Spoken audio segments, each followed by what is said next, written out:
اللہ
وعلیکم السلام.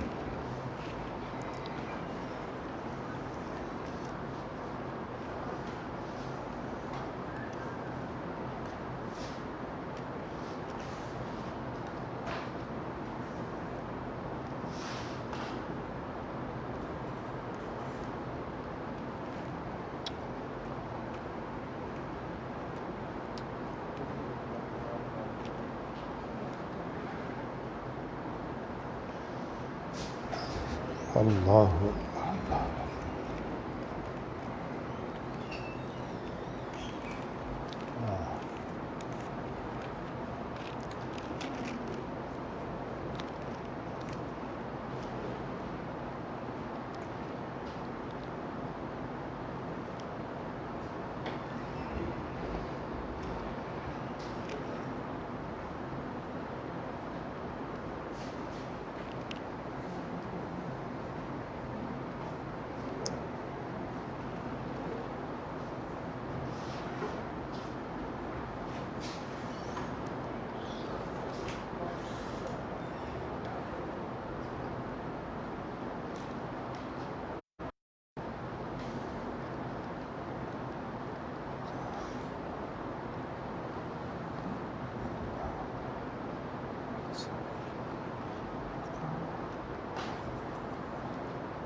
بسم اللہ الرحمن الرحیم.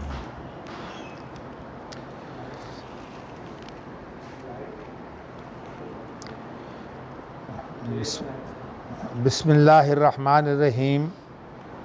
باب حدثنا عثمان بن الحیثم حدثنا عوف عن الحسن عن ابی بکرۃ قال لقد نفعني الله بكلمة أيام الجمل لما بلغ النبي صلى الله عليه وسلم أن فارسا ملكوا ابنة كسرى قال لن يفلح قوم ولوا أمرهم امرأة. اللہ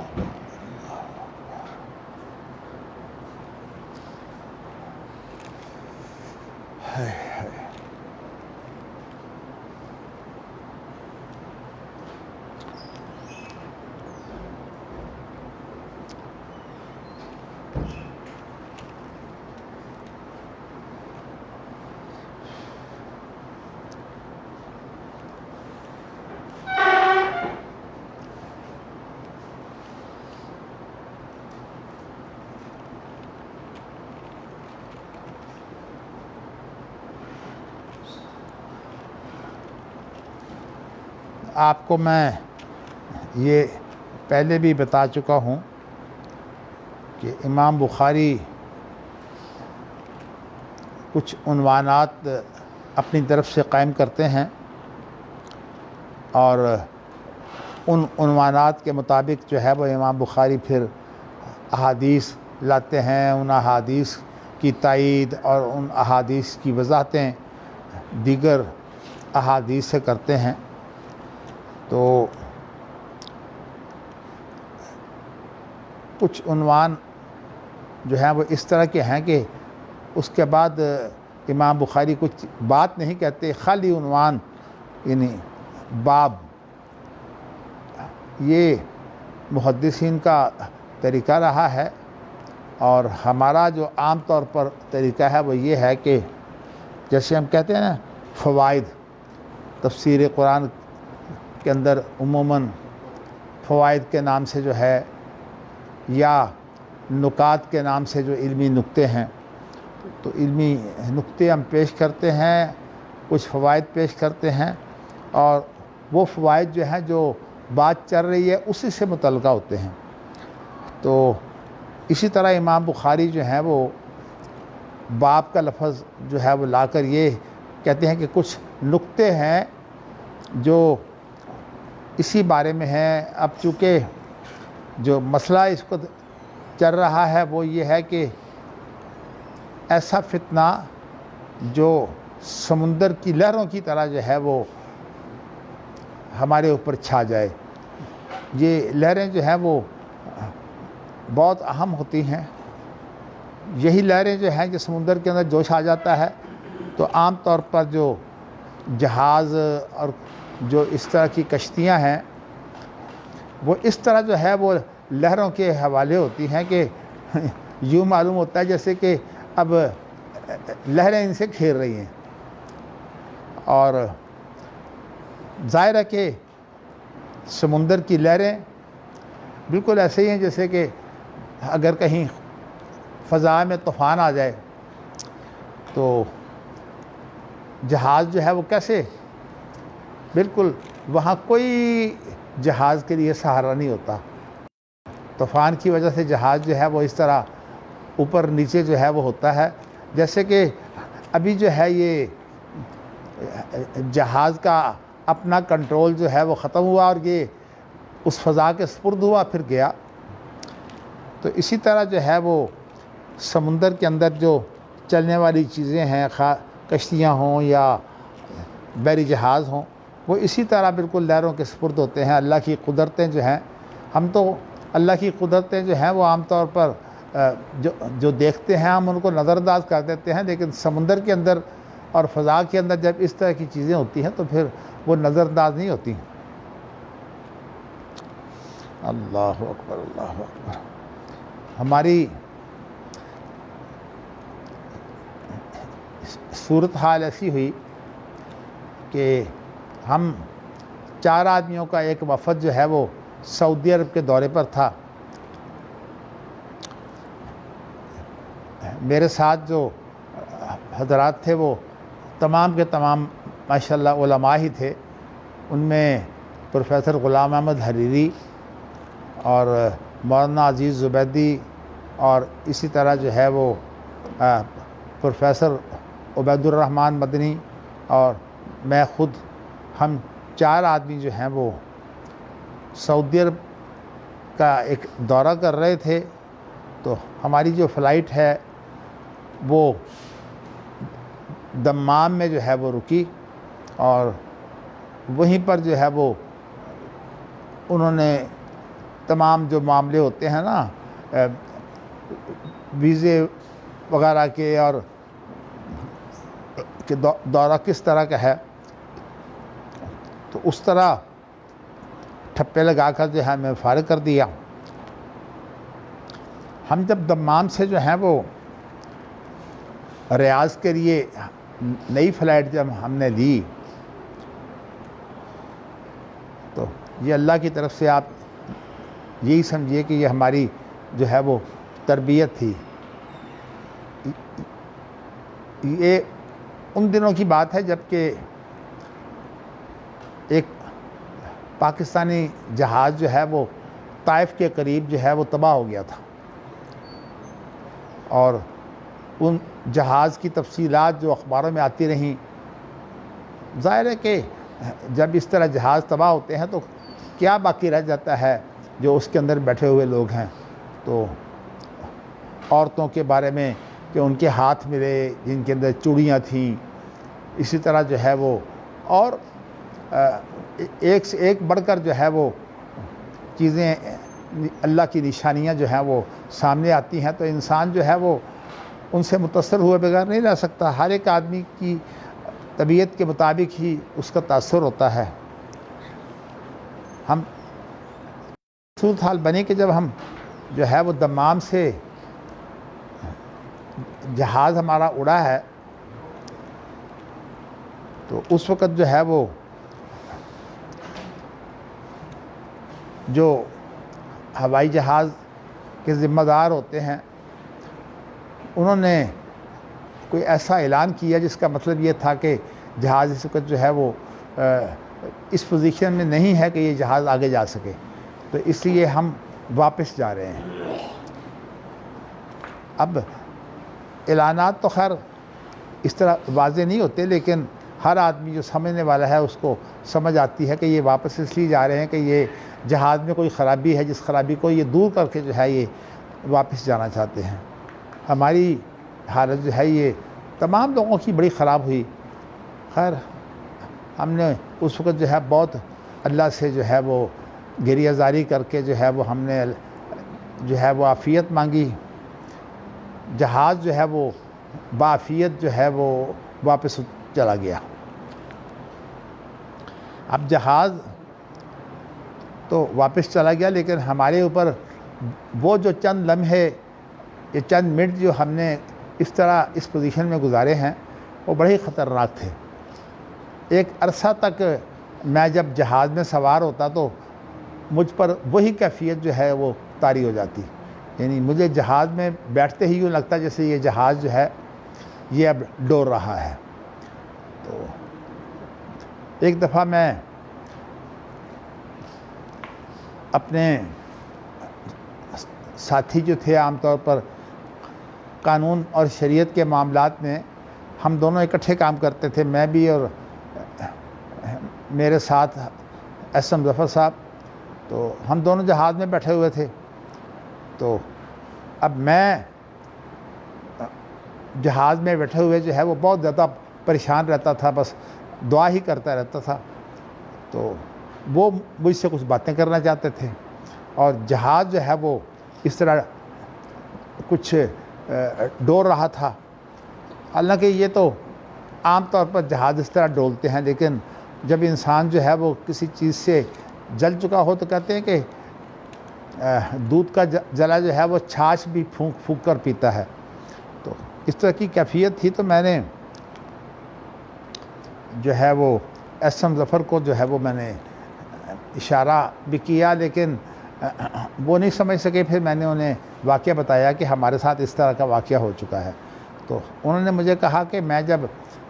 ایوب خان کا وزیر قانون تھا تو اس وقت مشرقی پاکستان جو ہے وہ ہم اکثر جاتے. تو مشرقی پاکستان جب ہم جاتے تو رستے میں جہاز جو ہے وہ ان کی کیفیت ٹھیک نہیں ہوتی تھی. یعنی جہاز بہت ڈولتے, ہچکولے کھاتے. تو لیکن ہم تو یہی سمجھتے تھے کہ بھئی یہ جہاز کے جو اس وقت چلانے کے ذمہ دار ہیں یہ لوگ بڑے قابل ہیں, بڑے ماہر ہیں, اس لیے یہ ہمیں لے کے چلے جائیں گے. لیکن یہ بات دنیا کی ہے اور جو اللہ کا جو خوف ہے وہ ہمارے اوپر, جیسے کہ قرآن مجید میں آتا ہے نا کہ جب کشتیاں ڈولتی ہیں تو اس کے بعد حالت یہ ہوتی ہے کہ یہ اس وقت جو دوسروں کو شریک ٹھہرانے والے ہیں وہ اس وقت ان ساروں کو بھول جاتے ہیں اور صرف اللہ کو کہتے ہیں کہ اللہ میں بچا لے. اور جب جو ہے وہ اس سے نجات مل جاتی ہے تو اس کے بعد پھر دوبارہ جو ہے وہ انہی کا جو ہے وہ نام لے کر جو ہے وہ شرک شروع ہو جاتا ہے. بات ہو تو اللہ معاف کرے. تو میں نے آپ کو بتایا ہے کہ یہ چیز انسان کے لیے انسانی کمزوری ہے. تو خاص طور پر جو ہے وہ عزیز زبیدی صاحب ان سارے اہل علم تھے اور حساس تھے. تو عزیز زبیدی صاحب نے جو ہے وہ جہاز سے جب ہم اتر کے ریاض چلے گئے تو عزیز زبیدی صاحب نے جو ہے وہ ایک خط گھر میں لکھ دیا. اب مجھے یہ پتہ نہیں کہ انہوں نے جو ہے وہ جہاز میں ہی لکھا تھا یا وہاں پہنچ کے لکھا تھا. بات تو اس خط میں کوئی اس طرح کی باتیں تھیں جیسے کہ اب موت سامنے ہے. تو وہ بیچارے گھر والے بہت پریشان ہو گئے، اور یہاں جو ہے وہ ان کے گھر والے آ گئے اور آ کر کہنے لگے کہ زبیدی صاحب جو ہیں وہ فوت ہو چکے ہیں، تو ہمیں بتائیے کہ کیا خبر ہے۔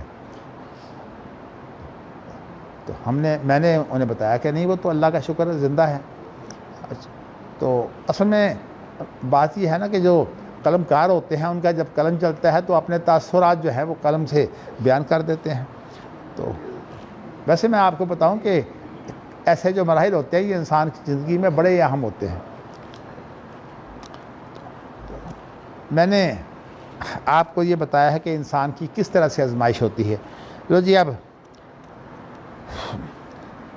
جو کس کا ظفر صاحب کا اصل میں بات لمبی تھوڑی سی ہو جائے گی۔ کہتے ہیں کہ احسن ظفر نے جو بات سنائی وہ یہ تھی کہ کہتے ہیں میں اس دفعہ مشرقی پاکستان کا سفر کر رہا تھا، تو میرے ساتھ ایک ایکٹریس بیٹھی تھی۔ ظفر صاحب کا جو ہے وہ بس اللہ تعالیٰ ان کو جو ہے وہ نیک کرے، ہدایت دے۔ یہ معاملہ جو ہے نا، جو ایسی عورتیں ہیں ان کے ساتھ بھی ظفر صاحب کا ایک تعلق رہتا ہے۔ تو کہنے لگی کہ اس وقت میرے ساتھ فلاں بیٹھی ہوئی تھی، مجھے اب اس کا نام تو یاد نہیں رہا۔ کہنے لگی کہ جہاز جو ہے وہ اس طرح مشرقی پاکستان جاتے ہوئے جو ہے بہت ڈور رہا تھا، تو وہ جو ہے وہ میں نے اس سے پوچھا کہ تم بتاؤ تمہاری اس وقت کیفیت کیا ہے؟ تو اس نے کوئی ایسی بات بتائی جس کا تعلق جو ہے وہ دنیا سے تھا۔ یہ اصل میں بات یہ ہے کہ انسان کے ذہن کے اوپر جب کوئی چیز سوار ہو جائے تو پھر اس کو جو ہے وہ موت سے پہلے بھی وہی چیز یاد آتی ہے کہ کس طرح وہ چیز جو ہے وہ مجھے مل جائے۔ تو لیکن جو احسن ظفر صاحب نے جو مجھے اپنی کیفیت بتائی، کہنے لگے جی میں نے کہا کہ ہمارے پاکستانی جو پائلٹ ہیں یہ بہت قابل ہیں، بہت ماہر ہیں، اس لیے یہ ان حالات میں جو ہے جہاز کو سلامت لے کر چلے جائیں گے۔ ظاہر ہے کہ یہ دونوں باتیں دنیا کی ہیں۔ چلیے، آپ نے کہا واقعہ پورا کر دوں، واقعہ پورا ہو گیا۔ لو جی، اب امام بخاری نقطے پیش کر رہے ہیں کہ یہ جو بڑے فتنے ہوتے ہیں ان کے اندر چھوٹے فتنے کتنے آتے ہیں۔ اصل میں یہ جو بہت بڑا فتنہ ہے نا، یہ حقیقت میں حضرت عثمان کی شہادت کا فتنہ ہے۔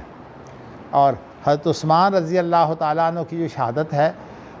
اس کے بعد تو آپ جانتے ہیں نا کہ جو قتل و غارت مسلمانوں میں ہوئی، جنگ جمل بھی ہوئی، جنگ صفین بھی ہوئی، تو یہ جنگیں جو ہیں یہ آپس میں مسلمانوں کی جنگیں تھیں۔ اور سب سے خوفناک بات یہ ہے کہ یہ مسلمانوں کی آپس میں جنگیں جو ہیں یہ مسلمانوں کے ہاتھوں جو ہے وہ تباہی آئی تھی۔ تو اس لیے یہ ایسا جو ہے وہ فتنہ ہے جو سمندر کی لہروں کی طرح ہے، یعنی گویا مقصد یہ ہے کہ لہروں کے پیچھے پھر لہریں آتی ہیں،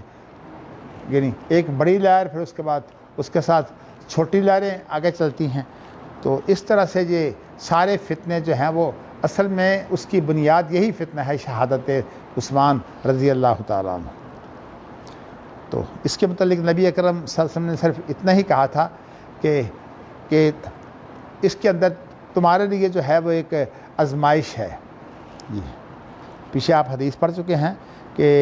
ان کو جنت کی بشارت دو، اور یہ بھی کہو کہ ان کی ایک بڑی آزمائش جو ہے وہ ہوگی جس سے وہ دوچار ہوں گے۔ اب جو ہے وہ ایسے بڑے فتنوں کے اندر جو ہے وہ صحابہ کے کردار کی بات ہو رہی ہے۔ تو حدثنا جو ہے وہ میں حدیث پڑھ چکا ہوں، ابو بکرہ جو ہیں، میں آپ کو یہ بتا چکا ہوں کہ ابو بکرہ جو ہے وہ بڑے ہی حساس صحابی تھے اور مختلف چھوٹی چھوٹی چیزوں کا جو ہے وہ نوٹس لیا کرتے تھے۔ تو وہ یہ کہتے ہیں کہ لقد نفعني اللہ بکلمۃ ایام الجمل، مجھے اللہ تعالیٰ نے جو جمل کی لڑائی تھی، جمل کی لڑائی وہ ہے جو حضرت عائشہ رضی اللہ تعالیٰ عنہ اور ادھر جو ہے وہ حضرت علی رضی اللہ تعالیٰ عنہ کے درمیان ہوئی تھی۔ اصل میں بات یہ ہے کہ حضرت عثمان کی تو شہادت ہو گئی، اور شہادت کے اندر ایسا ہوا کہ لوگ تقسیم ہو گئے، کچھ لوگ آپ کی حمایت میں ہیں اور کچھ لوگ جو ہیں وہ آپ کی مخالفت میں. لیکن حضرت عثمان نے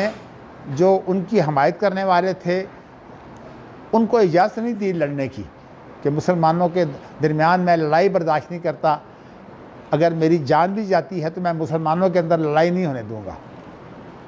تو حضرت عثمان نے جو ہے وہ ایک ایسی، لیکن نبی اکرم صلی اللہ علیہ وسلم نے انہیں کسی وقت یہ بتایا تھا کہ تمہیں جو ایسی آزمائش آئے گی تو تم نے اپنی قمیص نہیں اتارنی. قمیص نہ اتارنے سے مراد یہ ہے کہ تم نے خلافت نہیں چھوڑنی. تو ظاہر ہے کہ انہوں نے اس کے مطابق خلافت نہیں چھوڑی اور یہ ہے کہ شہید ہو گئے. اور شہادت کے سلسلے میں آپ دیکھیے کہ یہاں تک جو ہے وہ قرآن مجید کی تلاوت جب کر رہے تھے تو اس حالت میں جو ہے انہیں شہید کیا گیا، اور جب ان پر جو ہے وہ وار کیا گیا تو بیوی نے بچانے کی کوشش کی، اس بیچاری کی انگلیاں کٹ گئیں بیوی کی. تو میں یہ بتانا چاہتا ہوں کہ اس شہادت کے بعد ایک بہت بڑا فتنہ یہ تھا کہ حضرت عائشہ رضی اللہ تعالی عنہا جیسی وہ لوگ اصل میں اس نقطے میں پڑ گئے کہ فوری طور پر حضرت عثمان کی شہادت کا جو ہے یہ بدلہ لیا جائے. اصل بات یہ ہے کہ جب حالات اس طرح کے ہوں کہ مسلمان ہی آپس میں جنگ کر رہے ہوں تو اس وقت جو ہے وہ حدیں بھی نہیں لگائی جاتی. اور یہ بھی نبی اکرم صلی اللہ علیہ وسلم کا ایک ارشاد ہے کہ جنگ کی حالت میں جو ہے وہ حد نہ لگائی جائے. کیا فرق پڑتا ہے؟ فرق یہ پڑتا ہے کہ اگر حد لگائیں گے تو وہ آدمی جو ہے وہ اگر اہم آدمی ہے دشمن ہو جائے گا، اور دشمن کے ساتھ جا ملے گا تو نقصان کس کو ہوگا؟ حد لگانے والے کو. تو اس لیے جنگ کی حالت میں جو ہے وہ ہنگامی حالات میں حدیں نہیں لگائی جاتی. اسی لیے جو ہے وہ حضرت عمر رضی اللہ تعالیٰ عنہ نے بھی ایک ایسی حالت تھی جنگ کی، تو اس کے اندر جو ہے وہ چور کا ہاتھ جو ہے وہ حکم دے دیا تھا کہ چوروں کے ہاتھ نہ کاٹے جائیں. مقصد یہ ہے کہ یہ شریعت کے اندر ایسے موقع آتے ہیں کہ شریعت کے احکامات کے اندر جب ایمرجنسی پیدا ہو جائے، ہنگامہ کی صورت بن جائے تو اس وقت جو ہے وہ حد نہیں لگائی جاتی. اب حضرت علی رضی اللہ تعالیٰ عنہ جو ہیں وہ چاہتے تھے کہ کسی طرح یہ جو فتنہ پرور لوگ ہیں، اس لیے کہ جب حضرت علی رضی اللہ تعالیٰ عنہ جو ہیں ان کے متعلق سوال پیدا ہوا کہ ان کو جو ہے خلیفہ بنانا ہے، فتنہ پرور لوگ تھے نا، انہوں نے حضرت علی کو خلیفہ بنانے کی کوشش کی. تو اس وقت تو حضرت علی نے جو ہے وہ انہیں کہہ دیا کہ بھئی آپ کے بیعت کی صورت میں نہیں سمجھتا کہ میں خلیفہ بنوں گا. یہاں جو اصل ذمہ دار لوگ ہیں جن کے ہاتھ میں اس وقت جو ہے وہ معاشرہ جن کے کنٹرول میں ہے، اور یا معاشرے میں جن کی حیثیت سمجھی جاتی ہے، وہ لوگ جو ہیں وہ میری بیعت کریں گے تو پھر میں خلیفہ بن سکتا ہوں. تو اس طرح جب انہوں نے انکار کر دیا تو پھر بعد میں اللہ کے فضل سے ایسے لوگ بھی جو ہے وہ اکٹھے ہو گئے. اس لیے کہ حضرت علی کے علاوہ تو اس وقت کوئی آدمی جو ہے وہ نظر نہیں آتا تھا. تو حضرت علی رضی اللہ تعالیٰ عنہ کو خلیفہ بنا دیا. اب جب انہیں خلیفہ بنا دیا تو انہوں نے فوری طور پر جو ہے یہ کام نہیں کیا کہ حضرت عثمان کا خون کا بدلہ لیں. اب اس پر جو ہے وہ یہ فتنہ پیدا ہوا کہ حضرت عائشہ اس وقت جو تھی وہ مکہ مکرمہ میں تھی جب حضرت عثمان کا جو ہے وہ شہادت کا واقعہ ہوا ہے. تو حضرت عائشہ ایک عورت تھیں، خاتون تھیں، اور عورتیں جو ہیں جب کسی بات سے متاثر ہو جائیں تو پھر اس کے بارے میں جو ہے وہ جلدی اقدام کرتی ہیں. تو حضرت علی چونکہ قصاص فوراً نہیں لے رہے تھے حالات کی وجہ سے، تو حضرت عائشہ رضی اللہ تعالیٰ عنہا کو یہ غلط فہمی ہوئی کہ اصل میں حضرت علی چاہتے ہی نہیں کہ قصاص لیا جائے. لیکن شیطان کا کام ہوتا ہے فتنوں میں، اور شیطان یہ کام کر گیا. اور جب حضرت عائشہ جو ہے وہ اس کام کے لیے نکلی کہ میں جو ہے وہ حضرت علی کو مجبور کروں گی، اور مجبور کرنے کی صورت یہ ہے کہ میرے ساتھ ایک بڑی جماعت ہوگی جو مسلمانوں کی ہوگی، اور میں اس جماعت کے ذریعہ سے حضرت علی کو مجبور کروں گی کہ وہ عثمان کے قتل کا بدلہ لیں. اب یہ جو حضرت عائشہ رضی اللہ تعالیٰ عنہ کا فیصلہ تھا، یہ فیصلہ جو ہے وہ جلد بازی میں تھا. تو آپ کو میں یہ بھی بتانا چاہتا ہوں کہ ابو بکر جو ہیں وہ حضرت عائشہ رضی اللہ تعالیٰ عنہا کا ذہن رکھتے تھے. کہ یعنی ان کا بھی ذہن یہ تھا کہ یہ کوتاہی ہو رہی ہے اس وقت حضرت علی کی طرف سے. لیکن دیکھیے نا، حکمران کو پتہ ہوتا ہے کہ حالات کیا ہیں، اور ایسی باریکیاں جو ہے وہ ہر ایک کو پتہ نہیں ہوتا. اور ویسے بھی منع ہے وَإِذَا جَاءَهُمْ أَمْرٌ مِّنَ الْأَمْنِ أَوِ الْخَوْفِ أَذَاعُوا بِهِ وَلَوْ رَدُّوهُ إِلَى الرَّسُولِ وَإِلَىٰ أُولِي الْأَمْرِ مِنْهُمْ لَعَلِمَهُ الَّذِينَ يَسْتَنبِطُونَهُ مِنْكُمْ. تو قرآن مجید میں یہ ہے کہ جب کوئی امن کی اہم بات ہو یا جو ہے وہ یا خوف کی اہم بات ہو، تو یہ جو طریقہ کار ہے نا کہ جو بات ہمیں ملے وہ ہم اڑا دیں، یہ طریقہ کار جو ہے وہ اسلام میں منع ہے. اسلام کے اندر صحیح بات یہ ہے کہ جو لوگ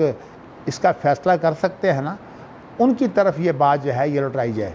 اور مراد اس سے جو ہے وہ لوگ ہیں جو حل و عقد کہلاتے ہیں، اور وہی جو ہے وہ اہل شورا بھی ہوتے ہیں. تو اس طرح سے جو ہے ان کی طرف لوٹائی جائے تاکہ وہ اس کی طے میں جا کر جو ہے وہ بتا سکیں کہ بھئی اصل بات ہے کیا. ہمارے لیے بھی دیکھیے یہ اب کشمیر کا مسئلہ بہت بڑا فتنہ ہے، اور یہ ہے کہ اس وقت دنیا کے اندر حکومتوں کی آپس میں جنگ جو ہے وہ صرف ایک حکومت کی جنگ نہیں رہ جاتی، بلکہ دنیا کے اندر جو ہے وہ دو حصے بن جاتے ہیں، جس سے جنگ عظیم اول اور جنگ عظیم دوم ہوئی تھی، اور کتنے لاکھوں افراد جو ہے وہ اس کے اندر قتل ہوئے ہیں، اور مسلمان بھی اس کے اندر بڑے شہید ہوئے ہیں. تو اس لیے کہ مسلمانوں نے اس کو جو ہے برطانیہ کی حمایت کی تھی، اس لیے کہ برطانیہ ہی جو ہے وہ اس ہندوستان پر جو ہے وہ حکمران تھا. تو اس وجہ سے جو ہے وہ برطانیہ نے بھی حمایت میں انہیں باور کروایا کہ آپ میری حمایت کریں، ایک دفعہ ہم جیت جائیں آزاد کر دیں گے. تو اس وعدے کو پورا کرنے کے لیے پھر جو بھی بعد میں ہوا، پاکستان جب بنا ہے، تو یہ ساری بات وہی تھی. میں بتانا نہیں چاہتا ہوں کہ ابو بکرا نے جو بات جو ہے وہ اس کو سنائی. کہتے ہیں مجھے اس موقع پر ایک بات نے جو ہے بڑا فائدہ دیا، جو میں نے نبی اکرم صلی اللہ علیہ وسلم سے سنی تھی. اور یعنی یہ جمل کے جو دن تھے ان دنوں کہ نبی اکرم صلی اللہ علیہ وسلم کو جب یہ خبر ملی کہ فارس، یعنی آپ کو پتہ ہے کہ اس وقت دو بڑی حکومتیں تھیں، جیسے کہ ہمارے ہاں امریکہ اور روس کی حکومتیں رہی ہیں، اس طرح جو ہے وہ جو روم کی حکومت تھی اور دوسری طرف جو ہے وہ فارس کی حکومت تھی. تو فارس کی تباہی جو ہے وہ کس طرح ہوئی کہ بھائی آپس میں لڑ پڑے، اور بھائیوں کی لڑائی کی وجہ سے جو ہے وہ لوگوں نے کہا ان کو چھوڑو. بیٹی جو تھی وہ بڑی لائق تھی، تو اس بیٹی کو جو ہے وہ انہوں نے کہا کہ اب تو ملکہ بن جا، یعنی تو بادشاہ تو کر. تو انہوں نے ایسا کیا کہ کس طرح کی جو بیٹی تھی نا اس کو جو ہے وہ حکمران بنا دیا. اور اس کے حکمران بننے کے بعد جو ہے وہ پھر یہ فارس جو ہے وہ تباہ ہوا. اور آپ کو میں پہلے بھی بتا چکا ہوں کہ پھر اس کے بعد وہی صورتحال بن گئی جو آج امریکہ کی ہے. یعنی مطلب یہ ہے کہ روم جو ہے ان کو جو ہے وہ دنیا کے اندر ایسی بالادستی حاصل ہو گئی کہ سب سے بڑی قوت جو ہے وہ رومی بن گئے.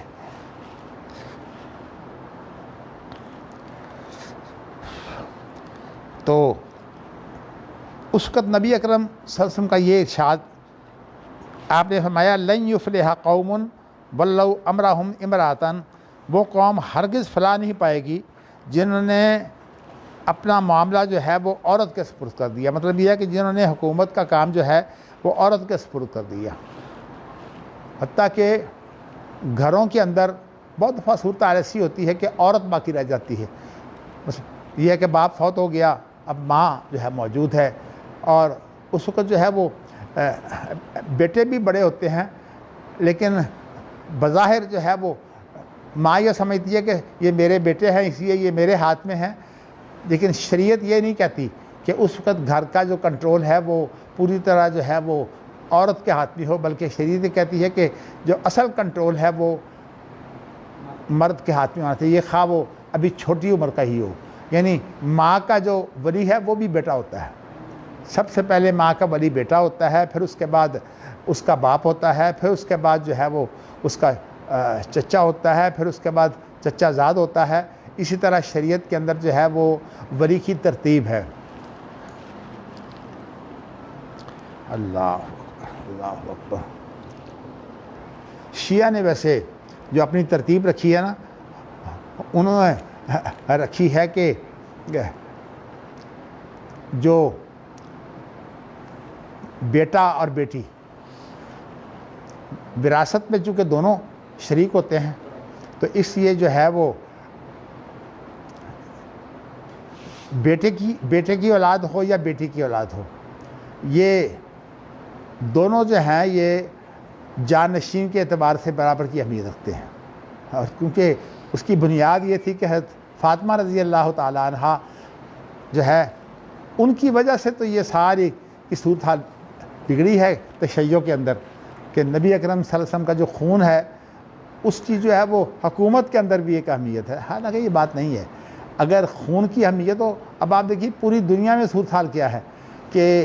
جہاں بادشاہ آتے ہیں وہاں تو خیر یہ صورتحال بنتی ہی ہے، جو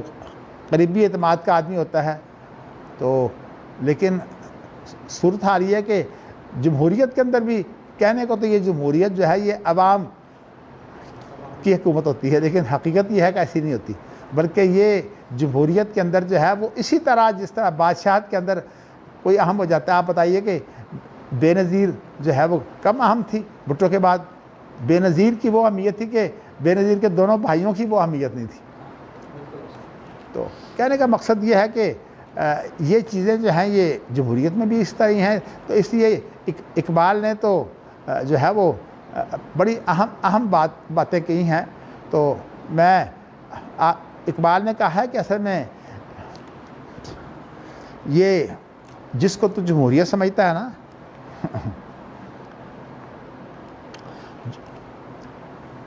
یہ حقیقت میں جو ہے وہ جیسے ایک مشہور ہے نا کہ جو یہ پریاں جو ہوتی ہیں جنوں کی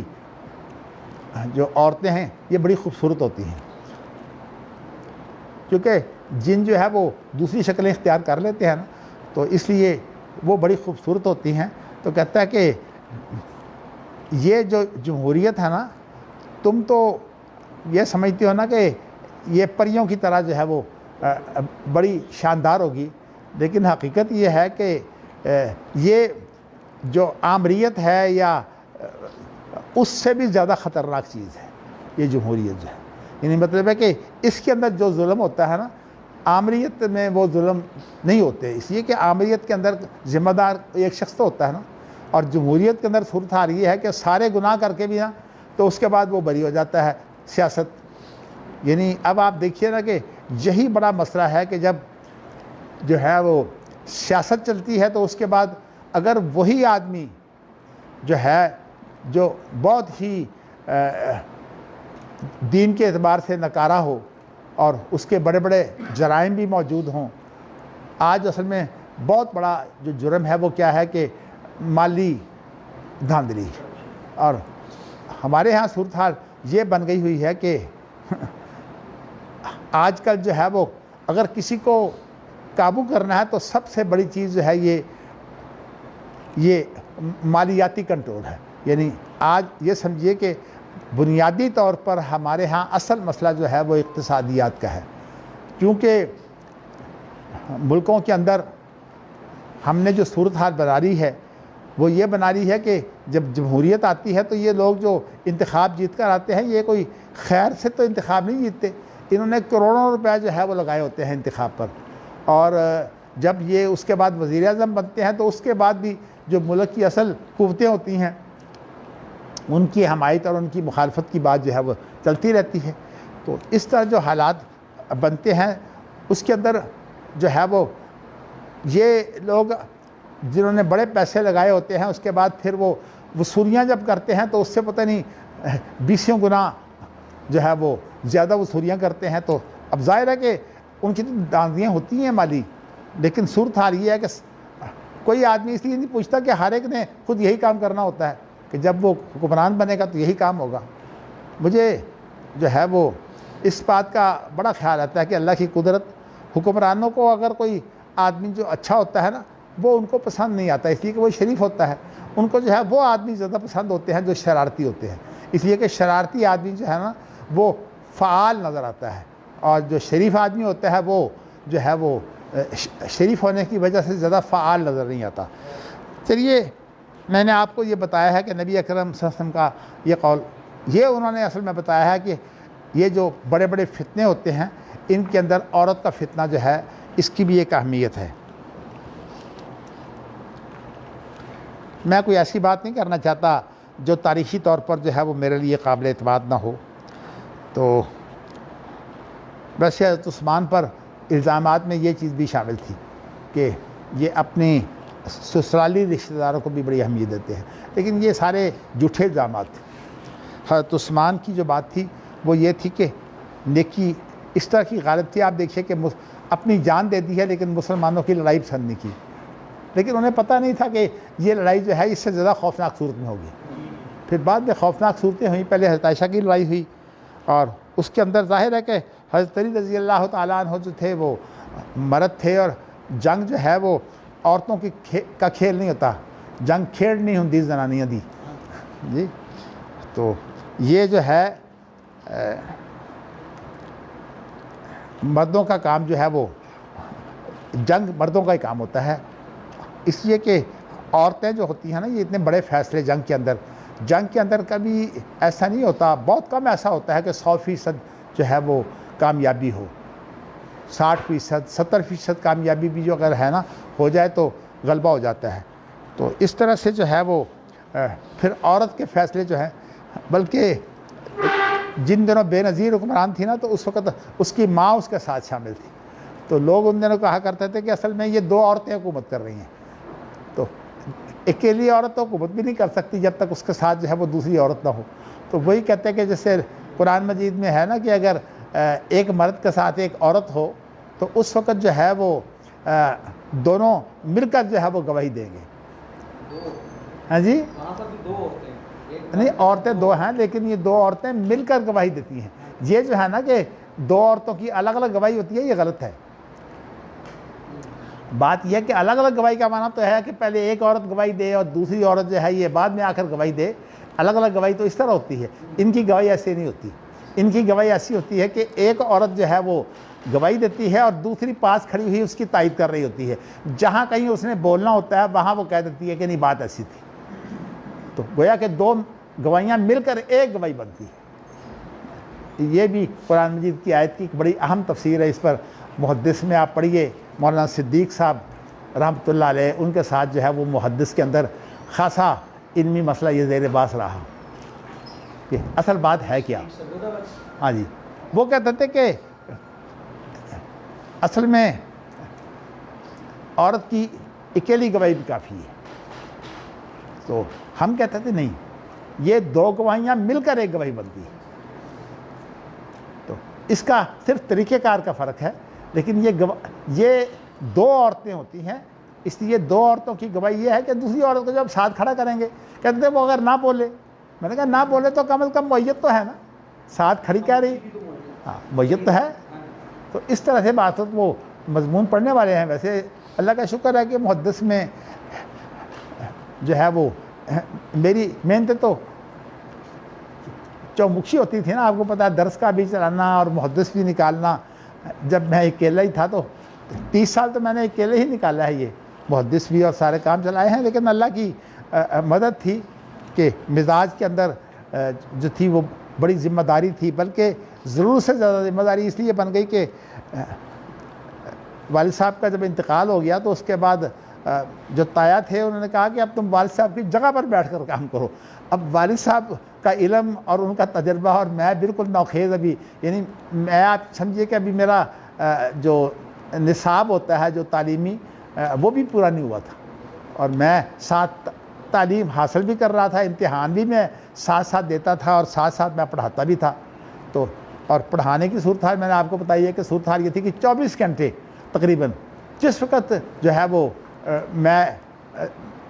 بیٹھا ہوں تو پورے درس کا میں جس کا بھی سبق ہے اس کا سبق لے کر میرے پاس آ جاتے، تو میں انہیں جو ہے وہ سارے سبق سمجھا دیتا. تو اللہ کا یہ فضل رہا ہے. تو یہی وہ چیزیں ہیں جو الحمدللہ اس بڑھاپے میں بھی کام آ رہی ہیں. یہ اللہ کی خاص مہربانی ہے کہ اللہ تعالیٰ نے وہ چیزیں جو ہیں وہ ابھی تک جو ہے وہ میرے ذہن میں محفوظ رکھی ہوئی ہیں. لیکن مجھے ایسے معلوم ہوتا ہے جیسے میں خواب کی باتیں کر رہا ہوں. وقت پیری شباب کی باتیں ایسی ہیں جیسے خواب کی باتیں. لیجیے اب حدثنا عبداللہ بن محمد حدثنا یحییٰ بن آدم حدثنا ابو بکر بن عباس حدثنا ابو حسین حدثنا ابو مریم عبداللہ بن زیاد الاسدی قال لما سارا طلحۃ والزبیر وعائشۃ الی البصرۃ بعث علی عمار بن یاسر وحسن بن علی فقدما علینا الکوفۃ فصعد المنبر فکان الحسن بن علی فوق المنبر فی اعلاہ وقام عمار اسفل من الحسن فاجتمعنا الیہ فسمعت عمارا یقول ان عائشہ قد سارت الی البصرہ واللہ انہا لزوجۃ نبیکم فی الدنیا والآخرہ ولکن اللہ تبارک و تعالی ابتلاکم لیعلم ایاہ تطیعون ام ہی. اس میں ایک تو میں آپ کو بتانا چاہتا ہوں کہ اللہ تعالیٰ نے جو انسانوں کے مزاج رکھے ہیں ان کے اندر یہ ہے کہ ایک عالم جو ہوتا ہے نا اس کو اللہ تعالیٰ تمام چیزوں میں جو ہے وہ نہیں دیتے فوقیت.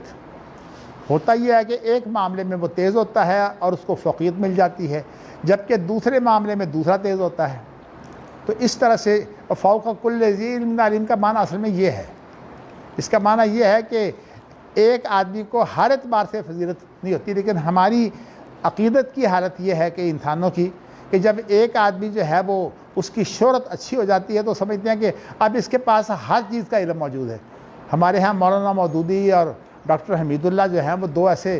شخص رہے ہیں جن کی جب شہرت پھیلی تو اس کے بعد پھر لوگوں نے سمجھا کہ مفتی اعظم بھی یہی ہے. اب مولانا مودودی سے جو ہے وہ فتویٰ لیتے تھے. مولانا مودودی کو جو ہے وہ فتویٰ دینے کے لیے حدیث کی مہارت کی ضرورت ہوتی ہے. حدیث کا تو وہ فن حدیث بھی پورا نہیں مانتے تھے، اور اسی طرح ڈاکٹر حمید اللہ بھی فن حدیث نہیں مانتے تھے. یعنی دونوں جو ہیں یہ اتنے شہرت، اصل میں مولانا مودودی کی جو اصل میں قابلیت تھی، ایک تو ان کا قلم بڑا زوردار تھا، دوسرا یہ ہے کہ ان کو تاریخ کا مطالعہ بہت تھا مولانا مودودی کو. ڈاکٹر حمید اللہ جو ہیں وہ اصل میں جو آثار قدیمہ ہیں نا ان کو اس کا بڑا ذوق تھا. یہ جو پرانی نشانیاں ہوتی ہیں ان کا بڑا ذوق تھا، اور ساری زندگی چونکہ وہ علمی کام کرتے رہے، اور اتفاق سے انہوں نے حمام بن منبہ کی جو کتاب ہے صحیفہ، اس کی تحقیق کر کے جو ہے وہ اس کو جو ہے وہ چھپوایا ہے. اس سے یہ سمجھا جانے لگا کہ وہ بہت بڑے محدث بھی ہیں، لیکن جو فن حدیث نہ مانتا ہو وہ کیسے محدث ہو سکتا ہے. تو اس لیے میں بتانا ہی چاہتا ہوں کہ انسان کی شہرت بھی جو ہے اس کے لیے فتنہ بن جاتی ہے. اللہ اکبر. تو یہاں میں آپ کو یہ بتانا چاہتا ہوں کہ ایک شخص آیا یحییٰ بن آدم، یہ امام بخاری کے استاد ہیں یحییٰ بن آدم. یہ ہمارے خیر القرون کے اندر 4 اشخاص ایسے ہیں جو اقتصادیات کے بڑے ماہر تھے، اور اقتصادیات خاص طور پر جو حکومتی آمدن اور حکومتی اخراجات ہیں ان کے بارے میں ان کی تحقیق بہت زبردست تھی. کچھ تو مشہور ہو گئے اور باقیوں نے شہرت نہیں پکڑی. اس وقت جو تھی ایک بہت بڑی شہرت تھی، اور وہ شہرت تھی اصل میں یحییٰ بن آدم کی، کہ یحییٰ بن آدم جو ہے یہ اقتصادیات کے بہت بڑے ماہر ہیں. تو لیکن اس کا جب میں نے یہ کتاب جو ہے وہ اللہ کا شکر ہے اس پر کچھ کام کرنے کا ہمیں موقع ملا تھا، اور پھر بعد میں جو ہے وہ یہ کتاب ہم نے جو ہے وہ حرمین شؤون حرمین جو ایک ادارہ ہے اس کو بیچی تھی. تو اللہ کا شکر ہے کہ ایک بڑی تعداد انہوں نے خرید لی اور پھر علماء میں تقسیم کی تھی. یہ محمد بن عبداللہ سبیر رحمہ اللہ کی بات ہے. تو میں یہ بتانا چاہتا ہوں کہ یحییٰ بن آدم جو ہیں یہ بہت جو ہے وہ سنجیدہ عالم تھے، بلکہ اس کے مقدمے میں انہوں نے کہا ہے کہ اللہ کے رسول کا اگر علم جمع کرو تو وہ ان شخصوں میں آ جاتا ہے، 12 شخصوں میں۔ پھر کہا کہ وہ 12 شخصوں کا علم جو ہے وہ 6 میں، اور اس کے بعد جو 6 کا علم ہے وہ 3 میں، اور جو 3 انہوں نے اس وقت گنے جاتے تھے ان میں سے ایک یحییٰ بن آدم تھا۔ مطلب اتنا بڑا یہ عالم ہے۔ اور آپ کو بتاؤں کہ یہ بھی بہت بڑے اقتصادیات کے ماہر ہیں، اور دوسرے جو ہیں وہ ابو عبید قاسم بن سلام، ان کی کتاب الاموال ہے نا، کتاب الاموال، اور بہرصورت اللہ تعالیٰ جو ہے وہ توفیق دے۔ تھا تو ایک بہت بڑا اہل حدیث، اس کا بیٹا مولانا محمد صورتی کی میں بات کر رہا ہوں، اللہ تعالیٰ نیک اور زیادہ ذمہ دار لوگوں کی اولادیں جو ہیں وہ بعض دفعہ یخرج المیت من الحی کی صورت بن جاتی ہے۔ تو ان کا جو بیٹا تھا، ویسے مجھے یہ پکا پتہ نہیں ہے کہ وہ والد صاحب کا شاگرد تھا کہ نہیں، اصل میں مولانا محمد صورتی سے جب والد صاحب پڑھتے تھے تو انہوں نے کہا تھا میرے بیٹے کو آپ پڑھائیں۔ تو یہ ان کا ایک بیٹا جو تھا وہ یہاں پرویز کے ساتھ مل گیا تھا، اور اس نے جو ہے وہ نہیں اور بھی بڑے کام ہیں، بلکہ ایک کتاب ہے آدم حوا کی، آدم و ابلیس جو ہے وہ کتاب جو ہے وہ بھی ان کی ہے۔ اچھا، مطلب یہ ہے کہ انہوں نے پرویز کے ساتھ مل کر کام کیا، اور پرویز کے اثرات اتنے تھے کہ جب یہ ہم نے محدث نکالا ہے تو اس وقت یہ فکر و نظر جو ہے ادارہ تحقیقات اسلامیہ کا، اس کے یہ ایڈیٹر تھے، ان کا نام تھا عبدالرحمن طاہر صورتی۔ تو انہوں نے جو ہے وہ عزیز زبیدی صاحب نے جو پہلا اداریہ لکھا تھا اس میں یہ لکھا تھا کہ سلفی کون ہوتے ہیں۔ تو انہوں نے کہا کہ آپ خام خواہ جو ہے وہ سلفی کہلا کر جو ہے وہ اسلام کے نمائندہ بننا چاہتے ہیں، سلفی تو ایک فرقہ ہے جس طرح اور فرقے ہیں۔ تو انہوں نے اس طرح سے جو ہے وہ اس کا رد لکھا تھا، پھر بعد میں عزیز زبیدی صاحب نے جو ہے اس کا جواب بھی لکھا۔ تو محدث میں جو ہے یہ دونوں چیزیں شائع ہوئی ہیں، یہ پہلے جو پرچے ہیں ان کے اندر یہ چیز جو ہے وہ شامل ہے۔ تو میں آپ اس طرح کتاب الخراج جو ہے وہ ان کی بھی ہے، امام ابو یوسف کی، چونکہ یہ تو خیر خود حکومت میں رہے ہیں، یعنی اس کو قاضی القضات تھے یہ۔ تو اس کے ساتھ ہی ایک اور صاحب بھی ہیں جعفر، ان کی بھی ہے۔ اس طرح کوئی 4 کتابیں بہت مشہور ہیں۔ باقی بھی جو باریک بینی سے دیکھیں گے تو کوئی اور بھی، امام بخاری کی جو کتاب الویو ہے، زبیدی صاحب کا ذہن یہ تھا کہ امام بخاری کی کتاب الویو جتنی باریک ہے اس کی جو ہے وہ شرح کرنی چاہیے۔ خیر بیچاروں نے اپنے طور پر تو بخاری کی شرح کی ہے لیکن وہ چھپ نہیں سکی۔ تو مجھے خاص طور پر کہا کرتے تھے، اس لیے کہ یہ اللہ کا شکر ہے کہ اللہ تعالیٰ نے مجھے تھوڑی بہت جو میرے پاس علم ہے مجھے اس پر اعتماد بھی ہے۔ تو اس لیے میں تنظیم حدیث کا اصل ایڈیٹر تو نام میرا چھپتا تھا، لیکن میرے ساتھ کام کرتے تھے عزیز زبیدی صاحب۔ یہ اس دور کی بات ہے جبکہ بالکل ہی ابھی علم بھی، جسے تکمیل تو خیر علم کی کمی بھی نہیں ہوتی، لیکن جسے کہتے ہیں نا کہ نصاب کی صورت میں کم از کم اس سے بھی ابھی فارغ نہیں ہوا تھا پوری طرح۔ میں نے جو ہے وہ اسی دوران میں، جب کہ میں ایڈیٹر بھی تھا، کام میں وہ بھی کرتا تھا، یعنی جو کچھ لکھا جاتا میں سارا پڑھتا تھا۔ اور میرے ساتھ جو تھے مینیجر، وہ میرے چھوٹے بھائی حافظ عبدالوحید تھے۔ تو ان کو جو تجربہ ہوا نظم و نسق کا، بعد میں پھر کاروبار میں ان کے کام آیا، اور مجھے جو ہے وہ جو علمی طور پر میرے اندر یہ بات پیدا ہو گئی کہ کوئی چیز جو ہے نظر انداز نہیں ہونی چاہیے، چونکہ میں اپنے آپ کو سمجھتا تھا کہ میرا بھی یہ مقام نہیں ہے جس مقام پر مجھے بٹھا دیا گیا ہے۔ تو میں بہت زیادہ حساس تھا کہ کہیں غلطی نہ ہو جائے، تو ایک ایک بات کے اندر جو ہے میں بہت غور کرتا تھا۔ تو اس وجہ سے میرا مزاج بن گیا کہ ایک بات کی گہرائی میں جب پہنچ جاؤں، گہرائی میں اتر جاؤں، تو پھر اس کے بعد وہ مجھے یاد بھی رہتی تھی۔ چلیے اب جو اثر راوی ہیں وہ تو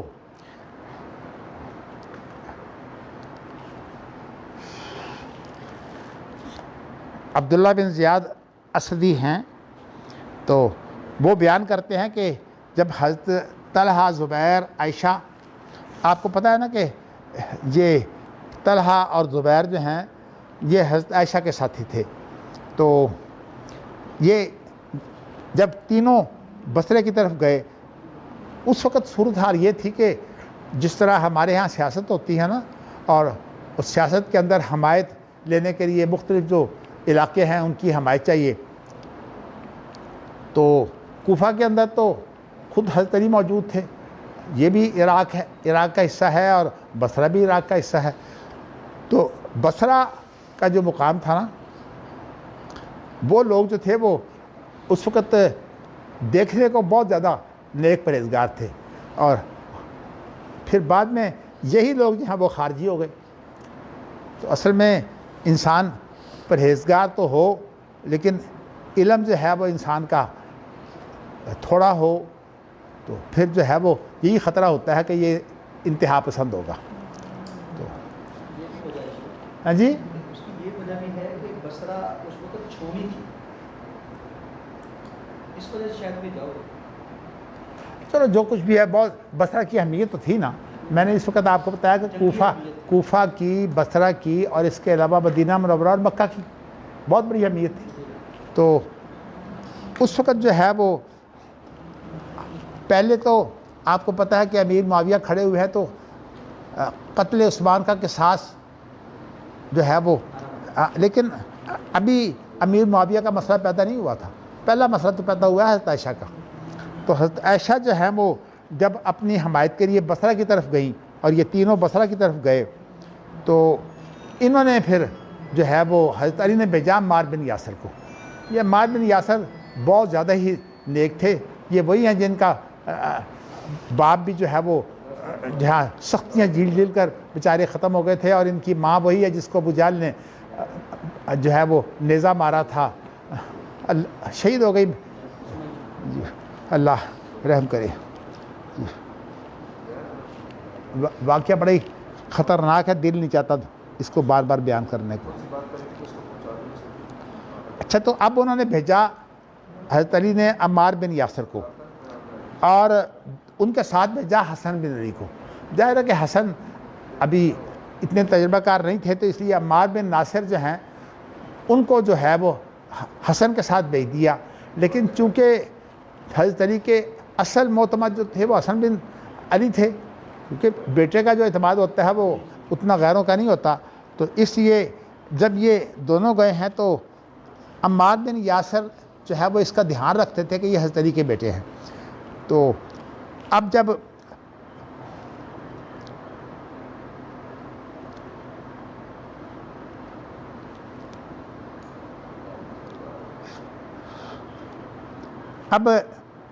یہ خود بصرہ میں تھے، یعنی طلحہ، زبیر اور عائشہ، تو عمار بن یاسر کو اور حسن بن علی کو بھیج دیا کوفہ کے اندر جہاں حضرت علی کی حکومت تھی. تو یہ دونوں اب ممبر پر چڑھے ہیں. فکان الحسن بن علی، تو حسن بن علی جو ہیں یہ تو ممبر کا جو اوپر کا حصہ ہے نا یہ وہاں کھڑے ہوئے.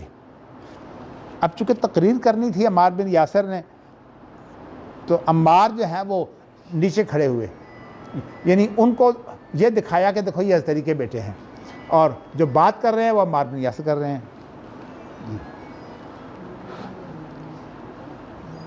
فاجتمعنا الیہ، تو وہ جو بیان کرنے والا ہے عبداللہ بن زیاد اسدی، وہ کہتا ہے کہ ہم تمام کے تمام جو ہے ان کی بات سننے کے لیے ممبر کے گرد جمع ہو گئے. فسمعت عمارا، تو عمار نے جو بات کہی وہ میں نے سنی. وہ یہ کہہ رہے تھے ان عائشہ، بے شک عائشہ قد سارت الی البصرۃ، وہ تو بصرہ چلی گئی ہیں. واللہ انہا لزوجۃ نبیکم، اللہ کی قسم وہ تمہارے نبی کی بیوی ہیں. فی الدنیا والآخرہ، دنیا میں بھی بیوی ہیں اور آخرت میں بھی بیوی ہیں. مقصد ان کا بڑا مقام ہے اللہ کے رسول کی بیویوں میں. آپ کو تو پتہ ہے نا کہ اللہ کے رسول ان سے محبت بھی کرتے تھے، اور جس سے جو محبت دین کے لیے ہو تو پھر تو اس کا فائدہ جنت میں بھی ہوتا ہے. ولیکن اللہ تبارک و تعالی ابتلاکم، لیکن اللہ نے تمہیں جو ہے وہ آزمایا ہے. لیعلم ایاہ تطیعون ام ہی، تاکہ وہ یہ جانے، یہاں مراد ہوتا ہے علم یعلم، جب اللہ کے بارے میں آتا ہے تو اس سے مراد ہوتا ہے تاکہ وہ یعنی تجربے کے طور پر دکھا دے، تاکہ دکھا دے وہ کہ تم اللہ کی اطاعت کرتے ہو یا تم عائشہ کی کرتے ہو۔ ظاہر ہے یہ انداز ہوتا ہے کہ عائشہ تو ہے وہ تو وہی بات کہ وہ ایک عورت تھی اور اطاعت جو ہے وہ اللہ کی ہونی چاہیے۔ اگر ایک عورت جو ہے وہ سربراہ بنا لی جائے تو نقصان ہوگا، جیسے کہ ابو بکر کی حدیث میں آ چکا ہے۔ یہ بھی ایک نقطہ ہے اور یہ بھی یہاں بھی ایک نقطہ ہے۔ حدثنا ابو نعیم حدثنا ابن ابی غنیۃ عن الحکم عن ابی وائل قام عمار على منبر الکوفۃ فذکر عائشہ وذکر مسیرہا وقال انہا زوجۃ نبیکم فی الدنیا والآخرہ ولکنہا مما ابتلیتم۔ اب یہ ہے کہ حدیث وہی ہے، سند جو ہے وہ اس کے لیے نئی ہے، تو اس میں جو ہے وہ عمار بن یاسر نے کھڑے ہو کر منبر پر جو بات کہی وہ یہی بات بتائی کہ عائشہ اور ان کے ساتھی جو ہیں وہ اب بصرہ میں چلے گئے ہیں اور انہوں نے جو ہمیں بھیجا ہے، نہیں حضرت علی نے ہمیں بھیجا ہے، اور وہ تمہارے نبی کی بیوی ہے، ہم اس کی جو شان ہے وہ نہیں گھٹا سکتے، دنیا میں بھی بیوی ہے اور آخرت میں بھی بیوی ہے، لیکن یہ تمہاری آزمائش ہے کہ وہ بیچاری جلد بازی میں آ گئی ہیں۔ اور یہ آپ کو پتہ ہے کہ حضرت عائشہ نکل تو آئی تھی بعد میں، حواب کے جو کتے تھے نا، نبی اکرم صلی اللہ علیہ وسلم نے فرمایا تھا کہ اے عائشہ حواب کے کتے جو ہیں وہ تمہیں بھونکیں گے، تو اس سے حضرت عائشہ سمجھ گئی تھی کہ ہو میں تو غلطی کر بیٹھی ہوں، اس لیے کہ نبی اکرم صلی اللہ علیہ وسلم نے یہ عائشہ کو جو ہے وہ ایک مذمت کی بات بتائی تھی۔ لیکن بات یہی ہے کہ جب لڑائی شروع ہوتی ہے تو وہ بالکل ایک حسین نوخیز لڑکی کی ہوتی ہے، پھر بعد میں جب یہ لڑائی جو ہے وہ تیز ہو جاتی ہے تو اس کے بعد جو ہے وہ ہر ایک چاہتا ہے کہ اس طرح یہ لڑائی جو ہے یہ بند ہو جائے۔ جیسے کہ آپ نے کل جو ہے وہ عمر بن مادی کرب کا شعر سنا تھا نا، تو اس میں یہی بات تھی نا کہ جب یہ جو ہے وہ جس طرح ایک عورت جو ہے وہ جب بوڑھی ہو جاتی ہے اور اس کے اندر جو ہے وہ سفید اور سیاہ بال جو ہے وہ اکٹھے ہو جاتے ہیں، وہ تو میں نے ویسے اپنے طور پر یہ بات کہی تھی کہ خاص طور پر جب سفید بال جو ہے وہ سفید ہونا شروع ہوتے ہیں تو بڑی جلدی یہ جو ہے سفید ہوتے ہیں، تو وہ بڑھ جاتے ہیں تو پھر اصل میں عورت جو ہے وہ زیادہ بری لگتی ہے، ورنہ جب تک پورے سفید نہ ہو وہ جو ہے وہ اپنے بالوں کو کنگھی کر کے جو ہے وہ کالے کو اوپر لے آتی ہے، سفید کو نیچے لے جاتی ہے۔ اس طرح بھی جو ہے وہ عورتوں کے ہاں جو ہے وہ بناؤ سنگار تو ہوتا ہی ہے، لیکن یہ ہے کہ جب اس طرح کی بوڑھی ہو جاتی ہے تو اور ہو بھی وہ بیوہ، تو اس کے بعد جو ہے وہ اس بیچاری میں یہ بھی کوئی نہیں ہوتی کہ اس نے خامد کو دکھانا ہے، تو اس وقت جو اس کی حالت ہوتی ہے وہ یہ ہوتی ہے کہ جب زیادہ بوڑھی ہوتی ہے تو کوئی اسے جو ہے وہ سونگھنا اور بوسہ دینا بھی پسند نہیں کرتا۔ اللہ اکبر اللہ اکبر۔ اچھا کہ تمہاری آزمائش ہے کہ اللہ نے تمہیں آزمایا ہے کہ عورت جو ہے وہ اب یہ مطالبہ لے کر کھڑی ہو گئی ہے، لیکن یہ عورت وہ ہے جس کا بہت بڑا مقام تھا، لیکن یہ ہے کہ اب مسلمانوں کے لیے یہ فتنہ بن گئی ہیں، تو گویا کہ عورت کا فتنہ جو ہے امام بخاری جو ہے وہ بہانے سے جو ہے وہ اب ان نقطوں کا ذکر کر رہے ہیں، چونکہ یہ باب میں نے آپ کو بتایا یہ فوائد کے طور پر جو ہے وہ استعمال ہوتا ہے۔ اب ہم آج کل ہم زیادہ سے فوائد یا نکات استعمال کرتے ہیں، بلکہ ہم نے موسوعہ قضائیہ کے اندر جو ہے اس کو جو اصل جو نبی اکرم صلی اللہ علیہ وسلم کے فیصلے ہیں ان کو تو قضاء سے بیان کیا ہے، کے اندر بہت سی چیزیں جو ہے وہ اور بھی آ جاتی ہیں ایک فیصلے کے اندر، تو ہم ان کو جو ہے وہ نکات یا نکات توجیہیہ ہم نے اصطلاح جو ہے وہ استعمال کی ہے، یعنی وہ جو جن کے اندر ہمیں کوئی نہ کوئی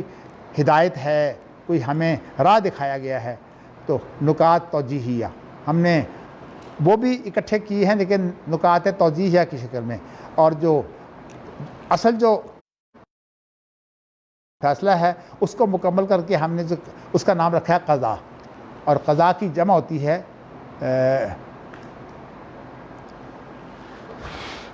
اقضیہ۔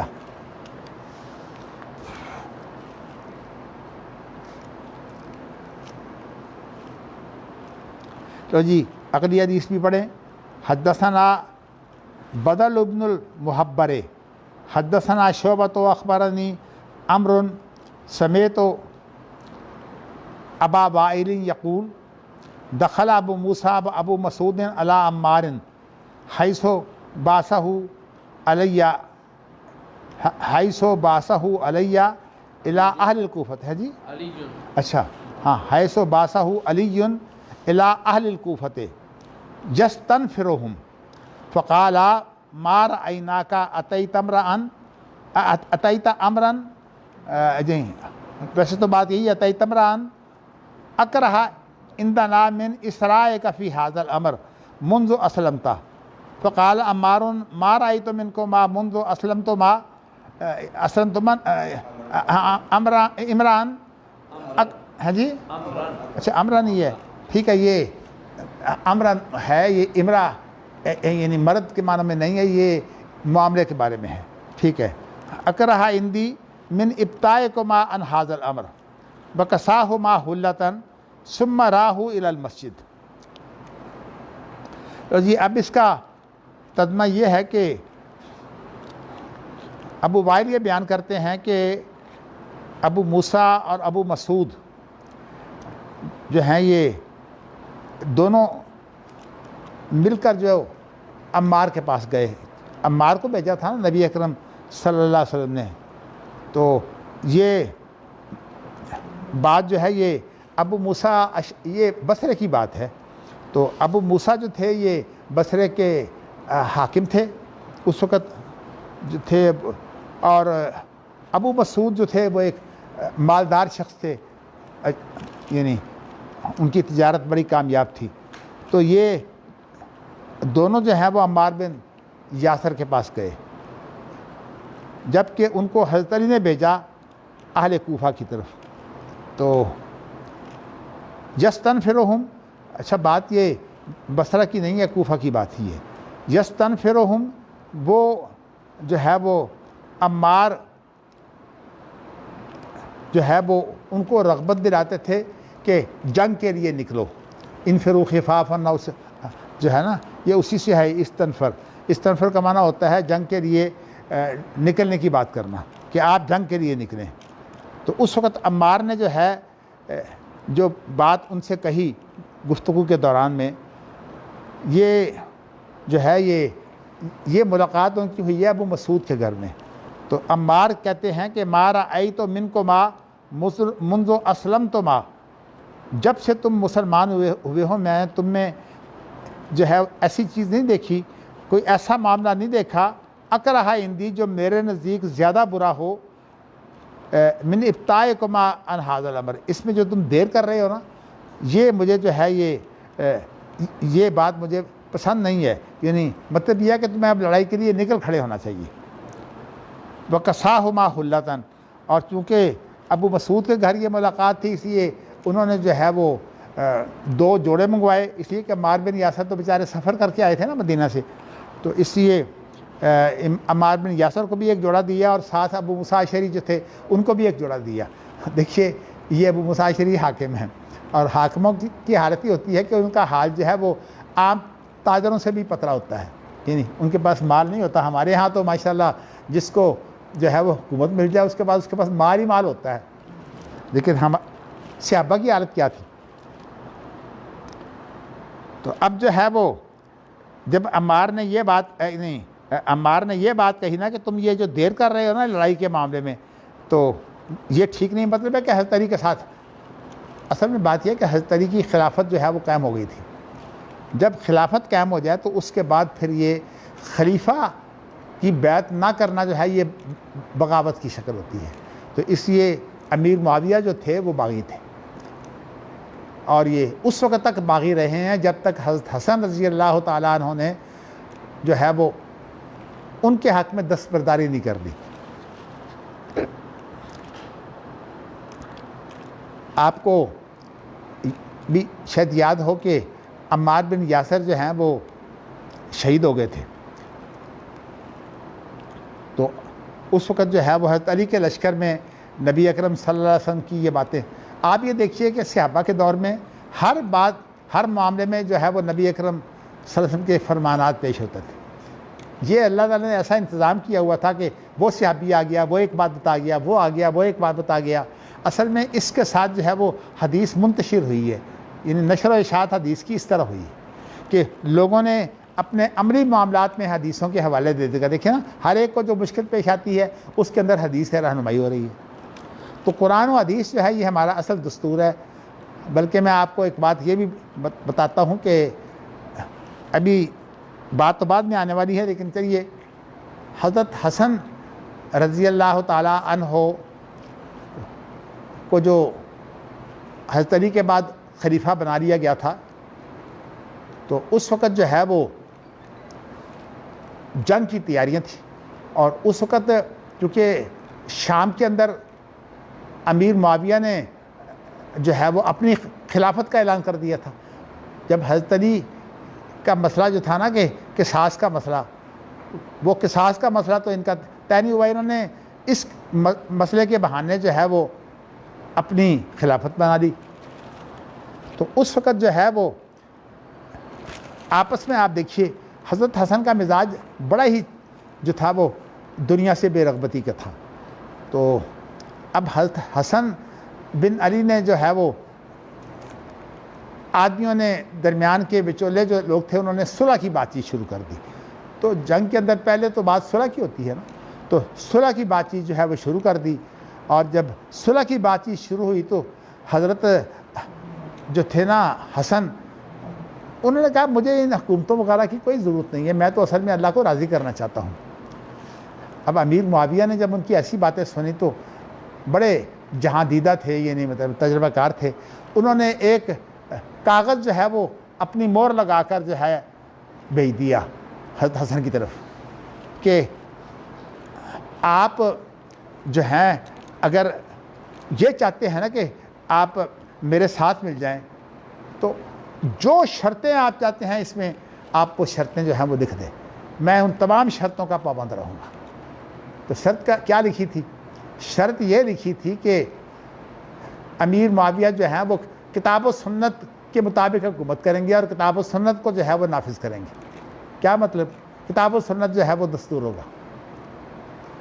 اب ہمارے اہل حدیثوں کو اگر یہ بات سمجھ نہ آئے کہ کتاب و سنت دستور ہوتا ہے تو کتنی آپ بتائیے دکھ کی بات ہے۔ یعنی حضرت حسن نے خلافت چھوڑ دی ہے اس شرط پر کہ امیر معاویہ نے کہا میں کتاب و سنت کے مطابق حکومت کروں گا، اور اگر جو کتاب و سنت کے مطابق حکومت نہ کرتے تو خلیفہ کہلا ہی نہیں سکتے تھے۔ خلیفہ ہوتا ہی وہ ہے کہ نبوت تو آپ کی باقی ہے، اور آپ کی نبوت اس وقت کس صورت میں باقی ہے؟ قرآن موجود ہے اور آپ کی سنت اور سیرت موجود ہے، آپ کی نبوت تو اس طرح باقی ہے نا۔ باقی نبی اکرم صلی اللہ علیہ وسلم جو ہیں وہ ذاتی حیثیت سے تو زندہ نہیں ہے، دنیا سے جا چکے ہیں۔ تو کہنے کا مقصد یہ ہے کہ جب تک کتاب و سنت کو مانا جائے اس وقت تک خلافت ہوتی ہے۔ اگرچہ اب دنیا کے اندر آزمائش ہے کہ سعودی عرب کی تو ہم زیادہ عزت اس لیے کرتے ہیں کہ انہوں نے کتاب و سنت پوری دنیا کے اندر صرف ایک ایسی ریاست ہے جنہوں نے جو ہے وہ کتاب و سنت کو اپنا دستور قرار دیا ہوا ہے، اور کتاب و سنت کی انہوں نے کوئی ایسی تعبیر بھی نہیں کی، اس لیے کہ کتاب اللہ کی خود تعبیر جو ہے وہ سنت ہے، یعنی کتاب اللہ کا عملی نمونہ جو ہے وہ اصل میں سنت ہے، اس لیے کسی عملی نمونے کی اور ضرورت نہیں ہے۔ تو کتاب اللہ اور سنت رسول اللہ سے بات پوری ہو جاتی ہے۔ اسی لیے نبی اکرم صلی اللہ علیہ وسلم کا یہ فرمان ترکت فیکم امرین لن تضلوا ما تمسکتم بہما، کتاب اللہ و سنت، اس کے اندر دو ہی چیزیں ہیں، اللہ کی کتاب اور سنت سے مراد اللہ کے رسول کا نمونہ یعنی عملی نمونہ، ایک چلتا پھرتا قرآن مدینے میں اور ایک اترنے والا قرآن مجید جو ہے وہ، یعنی دونوں جو ہیں وہ قرآن مجید ہی آپ کی سیرت ہے۔ لو جی،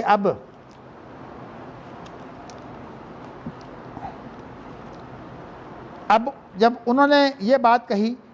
عمار نے تو انہیں پھر 2 جوڑے بھی پہنائے، اچھا اب دونوں کی بات جو ہے وہ اس سے پہلے ترجمہ سے رہ گئی تھی کہ ان دونوں نے جو ابو موسیٰ اشعری نے اور ابو مسعود نے جو ہے وہ جو ان سے بات کہی نا عمار سے، یہ کہی تھی کہ اے عمار، ہم نے جو ہے وہ جب سے تو مسلمان ہوا ہے ہم نے تیرے اندر جو کوئی برائی نہیں دیکھی، صرف اب ہم دیکھ رہے ہیں کہ تو جلد بازی کر رہا ہے اس معاملے میں۔ کیا مطلب کہ تو جلد بازی اس طرح کی کر رہا ہے کہ حضرت علی کے ساتھ فوراً مل جاؤ، جو ہے وہ حضرت علی کی طاقت بڑھاؤ۔ ویسے عمار بن یاسر کی بات درست تھی، اس لیے کہ اگر آپ خلیفہ کی طاقت نہیں بڑھائیں گے، اصل بات یہ ہے کہ حضرت علی کے دل میں کوئی کھوٹ نہیں تھا، نعوذ باللہ من ذالک، ان کے بارے میں یہ شیطان کی بدظنی جو ہے کہ یہ قصاص میں دیر کیوں کر رہے ہیں۔ بھئی دیر اس لیے کر رہے ہیں کہ ابھی قصاص کی طاقت نہیں ہے، اور میں نے آپ کو بتایا کہ اللہ کے رسول کا ارشاد موجود ہے کہ ہنگامی حالات میں جو ہے وہ حد نافذ نہیں کی جاتی، قصاص نہیں لیے جاتے۔ تو یہ چیزیں جو ہے وہ اس طرح کی ہیں، جب اللہ کے رسول کا ارشاد ہے تو ہر طریقے سے جو ہے وہ غلط ہو سکتے ہیں، اس لیے امیر معاویہ باغی تھے۔ تو انہوں نے بھی وہی بات کہی اور انہوں نے بھی اس کے مقابلے میں بالکل وہی الفاظ کہے۔ تو پھر جو ہے وہ جب ان کو دو جوڑے بنائے، جو ہے وہ عمار کو بھی اور اس طرح جو ہے ابو موسیٰ کو بھی، تو پھر سارے کے سارے مسجد میں جمعہ پڑھنے کے لیے چلے گئے۔ اگلی حدیث بھی حدثنا عبدان عن ابی حمزہ عن الاعمش عن شقیق ابن سلمۃ قال كنت جالسا مع ابی مسعود و ابی موسیٰ و عمار فقال ابو مسعود ما من اصحابك احد الا لو شئت لقمت فيه غيرك وما رأيت منك شيئا منذ صحیت النبی صلی اللہ علیہ وسلم آیب عندی من استثرائک فی هذا الامر۔ اب دیکھیے نا، یہ تینوں بیٹھے ہوئے تھے، انداز فرق ہے نا روایتوں کا، تو ہر آدمی جو آتا ہے، میں نے آپ کو بتایا نا کہ روایتیں جب اکٹھی کی جاتی ہیں تو پورا واقعہ جو ہے وہ ایسے سامنے آ جاتا ہے جیسے کہ ہمارے سامنے ہو رہا ہے۔ یہ گواہان جو ہیں جب سچے بھی ہوں اور مختلف پہلوؤں سے وہ بات بیان کر رہے ہوں تو اس طرح بات پوری ہو جاتی ہے۔ اور حدیث کے اندر جو ہے، قرآن کے اندر بھی یہی مسئلہ ہے، لیکن زیادہ حدیث کے اندر اس لیے ہے کہ قرآن کی تو پھر ایک ترتیب بھی ہے،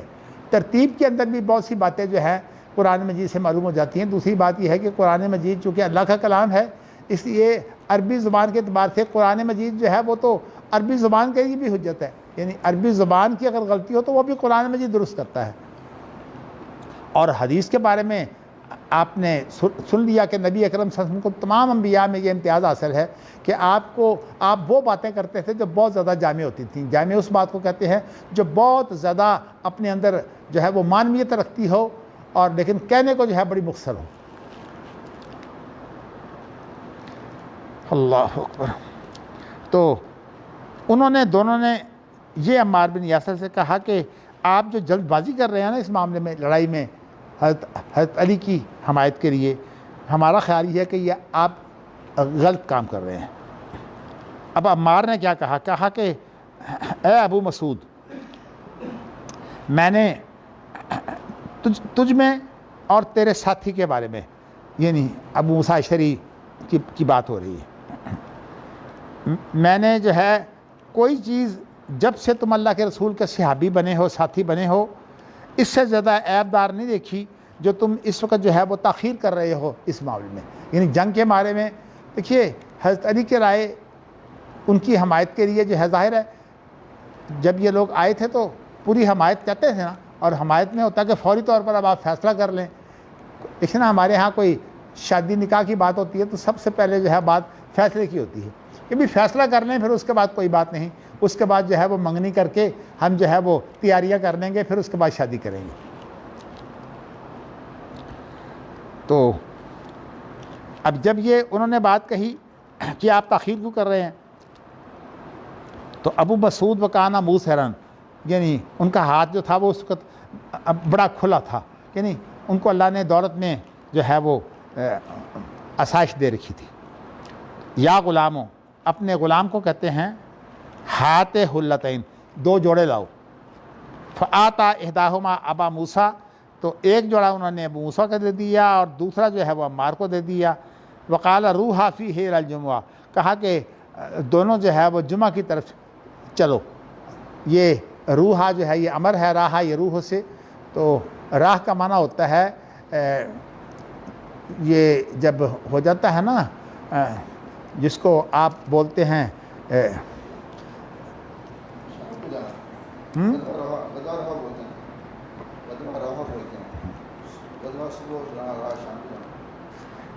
دیکھیے نا جو سورج جب ڈھل جاتا ہے تو اس وقت جو ہے وہ ٹائم ہو جاتا ہے نا، جمعہ کا ٹائم ہو جاتا ہے، تو اس لیے لفظ روحا استعمال کیا ہے۔ چلیے جی، یہ حدیث بھی آپ نے پڑھ لی، تو